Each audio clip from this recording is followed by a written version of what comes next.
Bonjour et bienvenue dans ce tutoriel consacré à Claude Code. Cette vidéo sera subdivisée en deux parties. Dans la première partie, nous allons faire une introduction à Claude Code, voir les commandes les plus utiles, puis générer un bloc linéaire en utilisant Claude Code. Dans la seconde partie, on va voir des concepts beaucoup plus avancés, à savoir le MCP, Model Context Protocol, le LSP, Language Server Protocol, les hooks, ainsi que les plugins. Bon visionnage. Alors, je m'appelle Mohamed Tal, je suis ingénieur IA chez Syslalic et bienvenue dans cette première partie de la série sur Claude Code.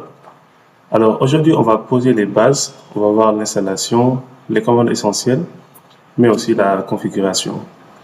Dans la partie 2, on ira beaucoup plus loin. On verra tout ce qui est MCP, les hooks, les changements avancés, ainsi que l'automatisation. Mais avant de courir, il faut marcher, donc commençons par comprendre ce qu'est vraiment Claude Code. Alors, comment fonctionne Claude Code? Donc, Claude Code n'est pas un chatbot, c'est un agent. La différence est fondamentale. Un chatbot répond à vos questions. Un agent agit dans votre environnement. Voilà comment Claude Code fonctionne concrètement. Donc, ici, quand vous lui donnez une tâche, on est dans ce qu'on appelle une boucle agentique. Ici, dans la boucle agentique, en premier lieu, il va observer, il va lire vos fichiers, explorer l'arborescence, comprendre la structure du projet. Il va réfléchir, planifier les étapes nécessaires pour accomplir la tâche. Et en troisième lieu, il agit, il exécute des commandes bash pour modifier les fichiers, lancer des tests, etc. En quatrième lieu, il observe à nouveau, il lit les résultats, il corrige les erreurs et itère. Et cette boucle tourne jusqu'à ce que la tâche soit terminée ou que vous l'interrompiez. Et pour agir, Claude Code dispose d'un ensemble d'outils natifs. Claude peut lire et écrire des fichiers. Donc, par outil, ce sont des fonctions que Claude peut exécuter pour effectuer une tâche bien précise. Claude peut lire un fichier ou bien écrire un fichier. Claude peut exécuter des commandes shell. Il peut exécuter des commandes bash, lancer des commandes comme npm, git, etc. Claude peut chercher dans le code. Donc, il peut faire une recherche en utilisant l'utilitaire grep sous Linux. Lancer des sous-agents pour paralléliser le travail. On verra ces notions en détail dans la partie 2. Mais aussi pour accéder aux services au web si nécessaire. Si par exemple vous travaillez dans un projet, Claude a besoin de lire une documentation, peut-être sur votre framework, sur React ou autre framework, Claude peut faire une recherche sur Internet et retrouver une information précise qu'il va injecter dans son contexte. Et tout se passe dans votre terminal. Dans votre environnement local, Claude ne charge pas votre code dans un cloud qui est mystérieux. Il travaille directement là où vous travaillez. Alors, un concept clé à comprendre, la fenêtre de contexte. Donc, c'est la mémoire de travail de Claude pour une session qui est donnée. Elle est grande et en fonction du modèle, elle peut atteindre jusqu'à 1 million de tokens, mais elle n'est pas infinie. Et sur un gros projet, vous allez apprendre à gérer intelligemment votre contexte. Et ici, pour vous expliquer, si par exemple vous prenez un modèle comme Opus 4.7 qui a 1 million de contextes Windows, généralement, ces modèles-là ont ce qu'on appelle un dead zone. C'est-à-dire, si vous atteindrez ce contexte, vous consommez par exemple la moitié, 500 000, exemple sur 1 million de contextes, comme contexte Windows, le modèle commence à être moins performant. C'est pourquoi Claude a quand même introduit une fonctionnalité de compactage qui va permettre de comprimer le contexte. Maintenant, on va passer à l'installation de Claude Code. Donc, avant tout, assurez-vous que vous avez déjà installé Node, la version 18 supérieure. Si vous n'avez pas Node, installez-le depuis nodejs.org et après, vous pouvez installer Claude. Maintenant, pour installer Claude, on va utiliser la commande npm install -g Anthropic AI /Claude Code. Sur Linux aussi, ou bien sur Mac, vous pouvez installer Claude en utilisant le curl qui va installer Claude. On peut vérifier la version de Claude qui est installée, version, en exécutant la commande Claude-version, va nous donner la version de Claude qui est installée, qui est la dernière version à l'heure actuelle où j'enregistre cette vidéo. Maintenant, on va démarrer Claude. Et pour ce faire, on va exécuter la commande Claude. Donc ici, normalement, si je ne m'étais pas déjà connecté, Claude va me demander de me connecter avec mon compte, mon abonnement. et vous allez appuyer sur Login, il va vous rediriger sur votre compte. Vous allez récupérer la clé et venir le coller ici. Donc, pour utiliser CloudCode, vous avez besoin d'un abonnement Cloud Pro, Max ou bien Team. Donc, il y a l'abonnement $20 par mois. Il y a aussi l'abonnement Max $100 par mois. Donc, ici, les différences avec l'abonnement Max, vous pouvez utiliser CloudCode jusqu'à 20 fois plus d'utilisation que Pro. Il y a aussi l'abonnement entreprise. Si vous êtes une entreprise ou bien une petite équipe, vous pouvez prendre l'abonnement Team ou entreprise. Mais il est nécessaire d'avoir un abonnement Cloud Pro, Max ou bien Team pour pouvoir accéder à CloudCode. Donc ici, on va essayer de voir les commandes de base de Cloud. Donc je vais redémarrer une nouvelle session Cloud. Donc ici, en local, j'ai un projet qui s'appelle MyBlock, qui est un projet React. Je vais me placer dans ce projet et je vais démarrer Cloud. Maintenant, vous pouvez voir que CloudCode, j'ai lancé Cloud dans ce directeur, dans mon dossier introduction CloudCode / MyBlock. Donc avec Claude, il faut donner des instructions. On peut demander à Claude de nous expliquer l'architecture de ce projet. Pour ce faire, on donne l'instruction et on appuie sur Entrée.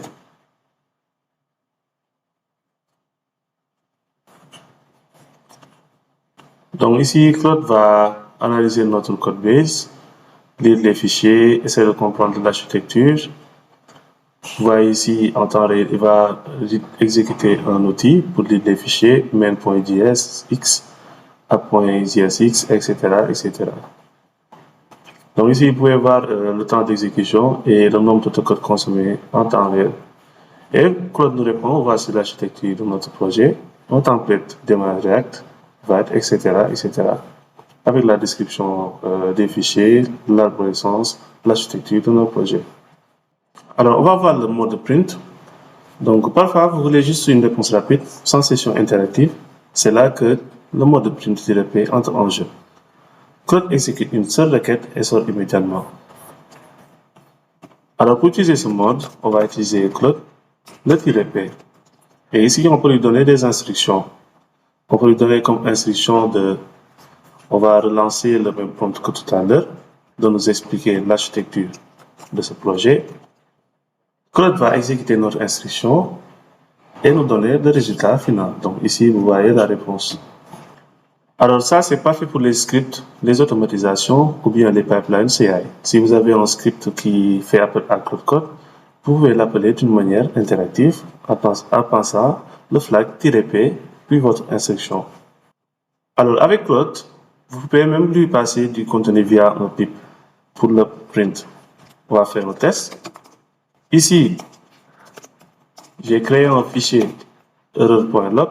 On va montrer le contenu du fichier qui contient un exemple de log, très simple, juste pour tester la commande print. Donc ici, on va donner à Claude notre fichier erreur. On va faire un cat error.log.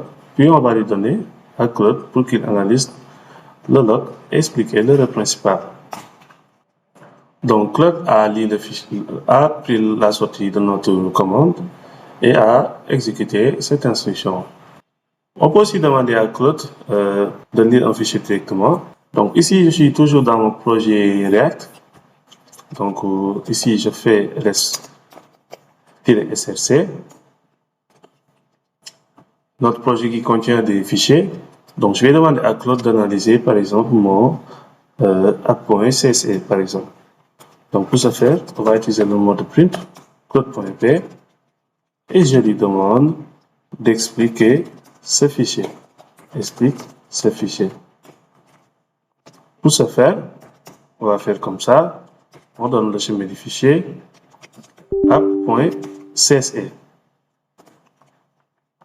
On va exécuter et Claude a lu le fichier et a expliqué le contenu de ce fichier. Maintenant, vous pouvez aussi reprendre une session Claude. Donc, supposons que vous avez fermé le terminal et vous voulez reprendre là où vous étiez arrêté, donc pas de problème. Pour ce faire, c'est très simple, il faut exécuter la commande Claude-c. Et Claude va ouvrir la dernière session. Il y a aussi une autre manière de faire. Si par exemple, dans cette session, j'appuie sur CTRL-C 2 fois, Vous allez voir ici, Claude me dit résume une session. Il a résumé la session. Il m'a généré un ID. Si je copie le Claude qui résume plus l'ID, je fais un clear, je nettoie, j'exécute ce que Claude m'a donné. Et là, on retrouve notre session. Donc, nous avons deux manières de retrouver la session. Donc, soit on utilise la commande Claude.c, ou bien quand on fait double CTRL-C, Claude nous donne l'ID de la session et on peut reprendre la session. Donc, une fois dans une session, la première commande à connaître, c'est la commande help, /help. Ça affiche toutes les commandes qui sont disponibles, y compris des commandes qui sont personnalisées. Et ici, vous pouvez voir une liste de commandes générales, des commandes, que ce soit pour faire du browsing, donc ajouter un working directory, le /add-dir, advisor, configurer un advisor tour, des commandes custom, etc., etc. Maintenant, nous allons lancer Claude dans notre dossier MyBlock. Vous arrivez sur un projet que Claude ne connaît pas encore. Il faut utiliser la commande /init. Donc, ce que fait cette commande, il va scanner votre codebase et générer automatiquement un fichier claude.md. C'est en grosso modo une sorte de mémoire de votre projet, mais on y reviendra en détail. Donc, on va exécuter la commande init sur notre projet qu'on a initialisé. Si je vais montrer le projet, je fais tutoriel, introduction à Claude, MyBlock, je fais npm run dev dans le navigateur. Et vous voyez, c'est notre projet qu'on a initialisé. Donc, pour l'instant, il n'y a rien dans ce projet. Donc, en lançant cette commande, Claude va explorer nos fichiers, va détecter le langage, les conventions et générer un code.md de départ qu'on peut affiner. On va exécuter cette commande, le /init. Donc ici, vous voyez, Claude est en train de lire les fichiers, que ce soit les fichiers de config, les fichiers du projet, et va générer notre code.md. Ok. Donc ici, nous allons générer notre code.md. On peut voir le contenu ici. Je vais montrer ici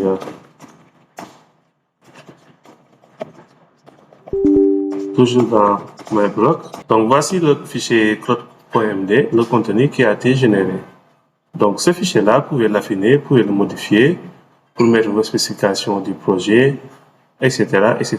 Si vous voulez donner du contexte à Claude, à chaque fois que vous lancez une session, il faut le mettre dans ce fichier qui va être un peu la mémoire de Claude. Donc ici, vous pouvez mettre vos spécifications techniques, que ce soit, vous voulez par exemple, après chaque implémentation, de proposer l'exécution des tests unitaires, de respecter une certaine manière de coder, de tout le temps commenter les modifications. Donc tout ça, vous pouvez les ajouter ici dans votre fichier claude.md. Donc imaginez maintenant que nous sommes dans une session et qu'on veut supprimer le contexte. Supposons qu'on veut changer de tâche ou bien qu'on veut nettoyer la conversation. Et pour ce faire, on va utiliser la commande /clear. Donc ici, il va commencer une nouvelle session avec un contexte qui est vide. Donc en faisant ça, Claude va lancer une nouvelle session avec un contexte qui est vide. Maintenant, on va voir la commande /compact. Donc supposons que vous avez une longue session avec beaucoup d'échanges. Claude a fait beaucoup de modifications. Et sur une longue session, la fenêtre de contexte se remplit avec la commande /compact qui va demander à Claude de résumer intelligemment la conversation en gardant les décisions importantes et en libérant de l'espace. Donc pour ce faire, pour compacter la conversation, il faut faire un /compact qui va permettre de résumer la conversation. Actuellement, comme je suis dans une nouvelle session qui est vide, cette commande me retourne notre message de compact. On va essayer de donner des messages à Claude. On va lui demander d'analyser le code base. Alors, après avoir analysé notre code base, vu qu'on a consommé du contexte, on peut demander à Claude de comprimer la conversation. On va exécuter la commande /compact. Claude va compresser notre contexte pour ne garder que l'essentiel. Voilà, ici, Claude a terminé de compacter notre contexte. Maintenant, rappelez-vous, dans votre fichier Claude.md, si vous voulez par exemple dire quoi comprimer, qu'est-ce qu'il faut retenir dans le contexte quand Claude va faire la compression, vous pouvez le mettre dans votre fichier Claude.md qui va demander à Claude, par exemple, supposons vous voulez demander à Claude de lister les fichiers qui sont modifiés, les commandes qui sont exécutées. Claude va respecter ces instructions. Donc pour ce faire, je sors de la session, je peux venir ici dans mon Claude.md et je vais dire à Claude quoi comprimer, quoi laisser, etc., etc. Donc vous pouvez personnaliser la commande compact dans votre fichier Claude.md. Maintenant, on va voir la commande /goal. Donc c'est une nouvelle commande qui a été récemment introduite, qui est un peu similaire avec la commande /goal de Codex. Donc si vous travaillez sur des tâches qui sont longues et complexes, il faut utiliser la commande /goal. Donc cette commande, ce qu'elle fait, vous allez définir un objectif qui est clair et Claude va entrer dans une boucle jusqu'à atteindre. Et à chaque fois, il va vérifier sa progression. Donc pour la commande /goal, ici j'ai créé un fichier cahier des charges.md et on peut demander à Claude d'implémenter ce cahier des charges en utilisant la commande /goal. Je vais retourner vers ma dernière session Claude. Ou bien je vais créer une nouvelle. Je vais lancer une session Claude. On va utiliser la commande /goal et on va demander à Claude d'implémenter toutes les fonctionnalités définies dans le cahier des charges. Et si je lance cette commande, Claude va créer un objectif. Donc l'objectif c'est d'implémenter toutes les fonctionnalités définies dans le cahier des charges. Et vous pouvez voir que Claude va commencer l'analyse, va lire le fichier, etc., jusqu'à implémenter cette fonctionnalité. Alors on va voir la commande /agent. C'est une des fonctionnalités les plus puissantes de Claude Code. Alors, on va prendre le temps de bien l'expliquer. Donc, par défaut, quand vous travaillez avec Claude, vous avez une seule session, comme expliqué tout à l'heure. Un seul fil de conversation, une seule fenêtre de contexte.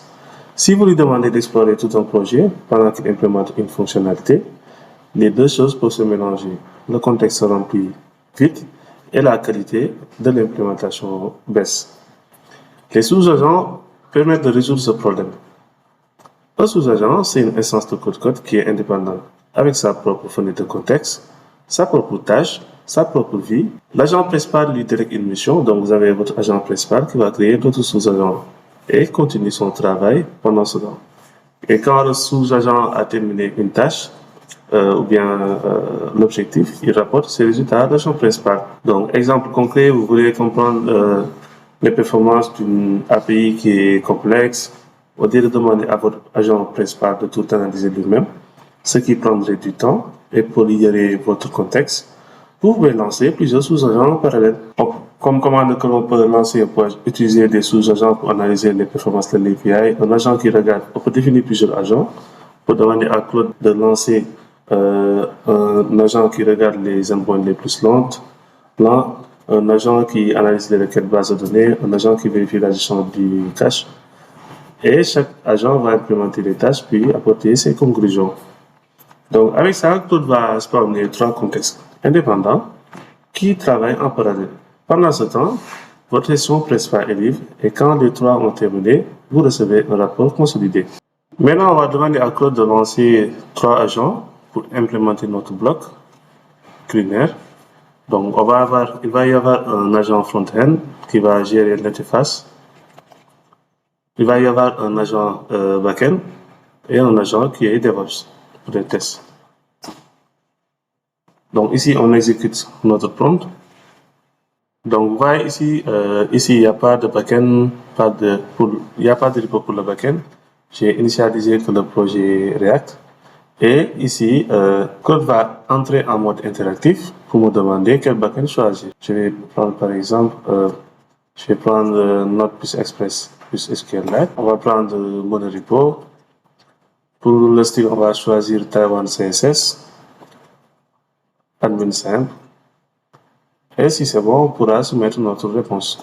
Donc ici, Claude va restructurer le repo en monorepo, front-end, back-end, installer les dépendances de base et ensuite il va lancer les 3 agents en parallèle. Donc ici, Claude va me demander une autorisation. Claude va créer ses dossiers front-end, back-end, etc. Je vais demander yes. Donc ici, Claude a adopté une stratégie. Il a créé un document API contract que chaque agent doit respecter. Et dans ce contenu, on peut voir que dans le single source of truth, pour les agents front-end, back-end et QA agent, demande de ne pas dévier sans modifier, sans mettre à jour le fichier.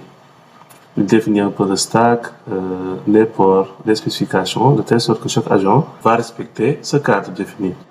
Donc ici, nous avons 3 agents qui tournent. Notre agent front-end bloc linéaire, notre agent back-end API bloc linéaire et notre QA DevOps bloc linéaire. Donc en lançant la commande /agent, vous pouvez monitorer chaque agent. Alors ici, Claude a fini d'implémenter notre prompt. Donc il a utilisé 3 agents en parallèle pour mettre en place notre application web. Un agent front-end qui a travaillé sur la partie React, un autre agent back-end et un autre agent qui s'était chargé de faire des vérifications, tests, etc. Donc on va lancer l'application pour voir un peu ce que Claude a implémenté. Voilà, ici on a demandé à Claude de lancer notre application. Il a démarré la partie front-end qui tourne sur le port 5176 ainsi que la partie back-end. Et voici l'implémentation de Claude. Donc ici, dans la partie accueil, la partie recette, pour consulter nos plats, les différentes informations.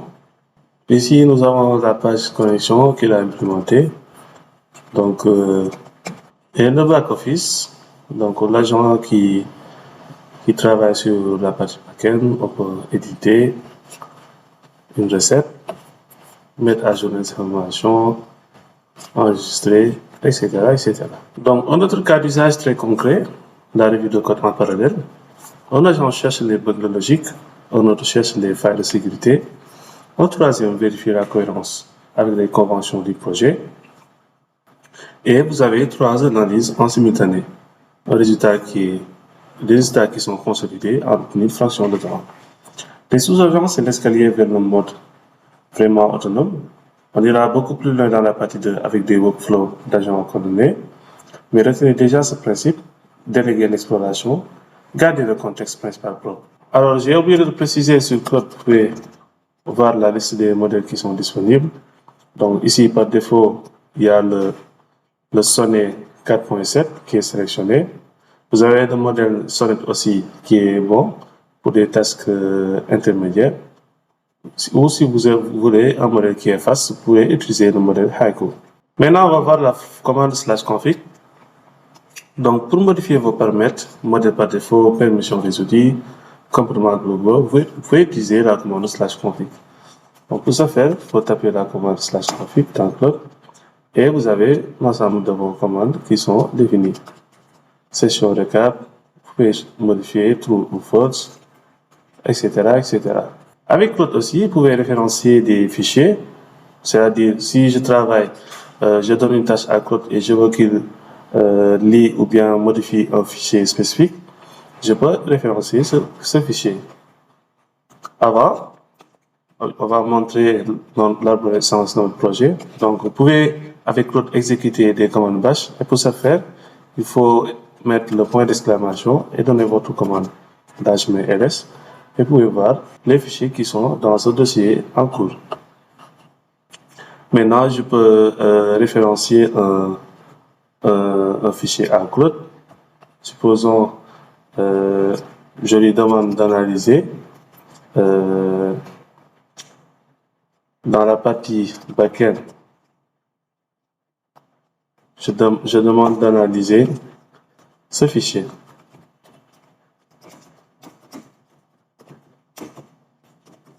Donc, vous pouvez référencier aussi plusieurs fichiers. Vous pouvez référencier d'autres fichiers.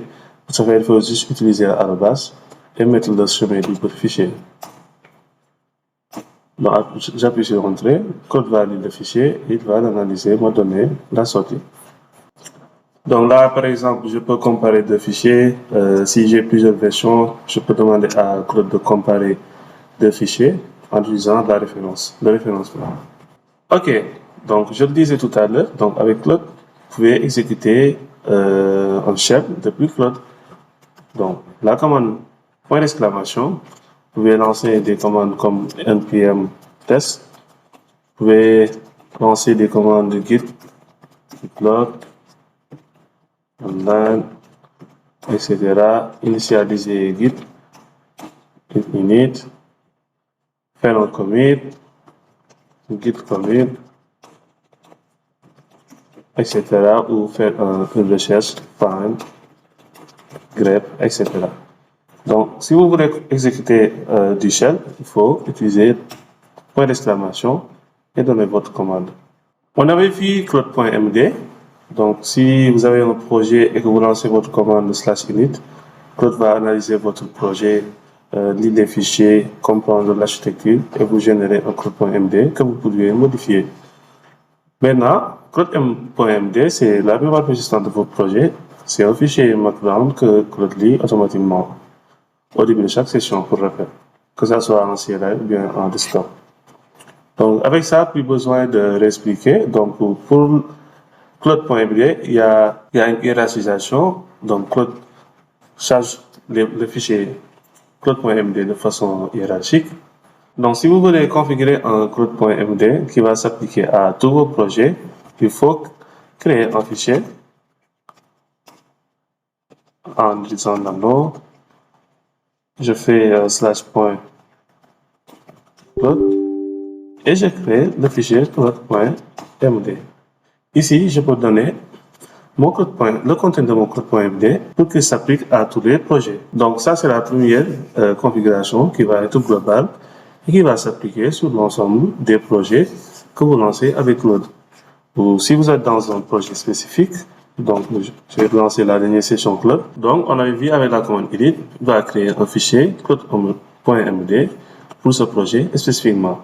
Maintenant, comme ici, nous avons une architecture modulaire, nous avons le dossier front-end, back-end, et qu'on va voir pour chaque module, notre Claude.md, on peut créer un sous-dossier.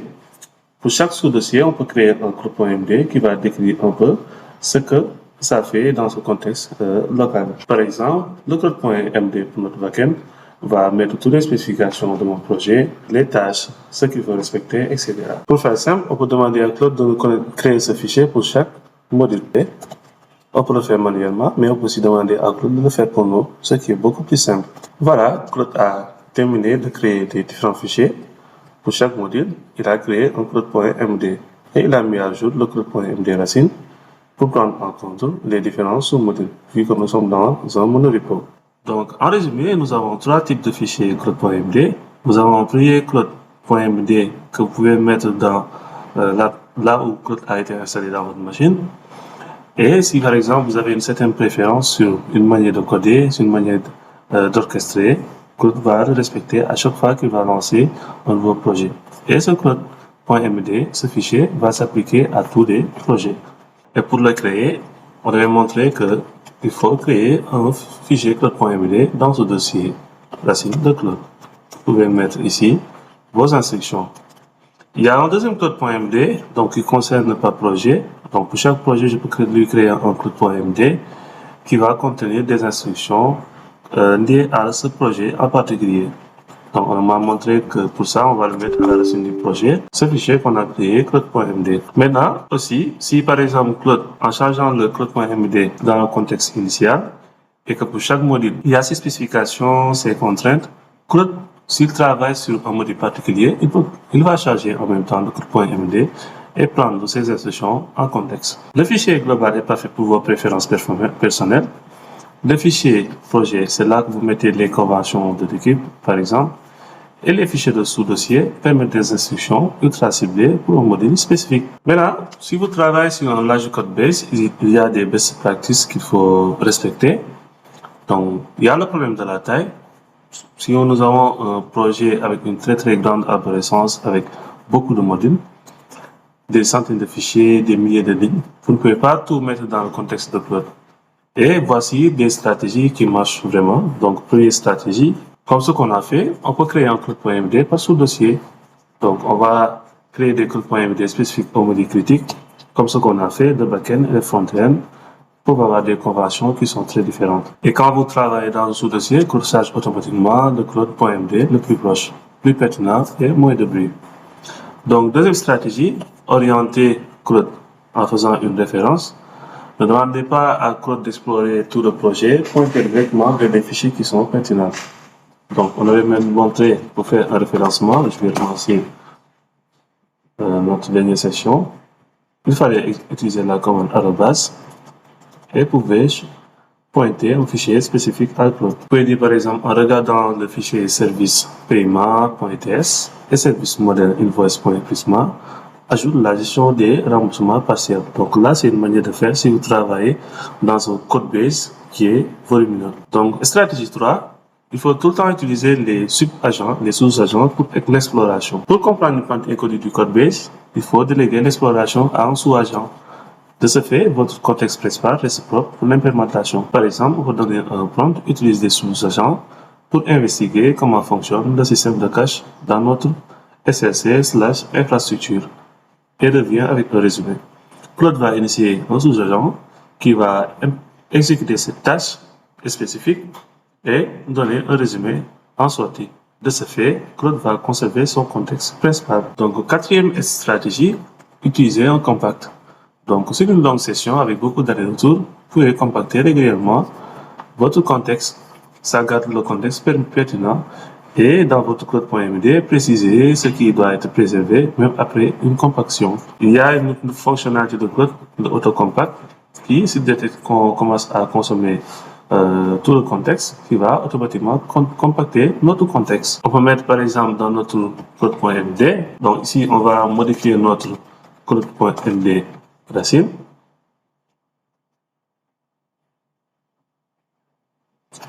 Et on peut ajouter notre instruction de compaction. Donc ici, on peut lui demander quand tu compactes, préserve toujours la liste complète des fichiers modifiés, les commandes de test et le résultat, les décisions d'architecture prises dans la session, etc.